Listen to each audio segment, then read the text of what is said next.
you have a favorite like celebrity chef or celebrity food personality? Like could be like an Anthony Bourdain type or You know who I'm going to give it to? who? And only because I met him and he was very cool. Gordon Ramsay. Really? That's a good one. Now, I know at this point, there's nothing he won't put his name on, right? Yeah. Like there's so many places and this and that. But I met him very, very odd. I'll tell you my Gordon Ramsay story. Yeah. Because this is also a man's story. This is also a man's story, and I joke about this. I was at a Formula One car race in Austin, Texas. You know, I'm a big fan of cars and motorcycles and all of that. And watches and fine watches. Yeah. So we're in the men's room, and I think somehow we kind of recognized each other.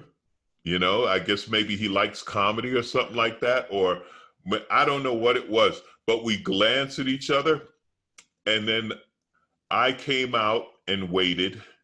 And then he came out a few minutes later. He's like, "I'm glad you waited. How you doing?" And then, like men, we will not acknowledge each other, right? Men at the urinal, there is a code that we've all learned somewhere. There's no "How you doing, Gordon? Nice to meet you." No. No. But as soon as we stepped out, it was cool, and we talked for a minute. And I know he's the asshole on the TV shows, and he's yelling at people and this and that. But in this, maybe he was because he wasn't in the kitchen or whatever. Nice guy, very cool. And I have eaten at a few of his various restaurants in Vegas, and the food's good. So yeah, he's my guy. That's a good guy to have. Honestly, I think all that mean stuff that he does is an act that he knows he can make a ton of money off of, you know? Yeah. I think you can't run a multinational company like that by being a piece of shit. You know what I mean? No, you wouldn't get away with it. Yeah.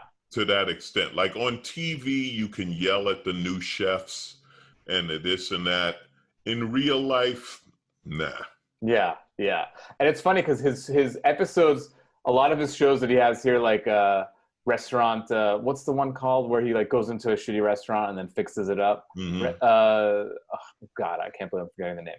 Anyway, he's got British versions of all these American shows. Yeah. And he's definitely a little nicer and a little like smoother around the edges in the British one. In the American one, he really just brings it. Maybe there's some underlying resentment toward Americans that this is when he's allowed to just cut loose. Yeah, we're going to find out he's like King George III's great-great-great-great-grandson, and he's just like... Talking about chicken a la king, mango and garbanzo tabbouleh, grilled potatoes and vegetables with roasted garlic and basil, zucchini's eating granola fruit bar.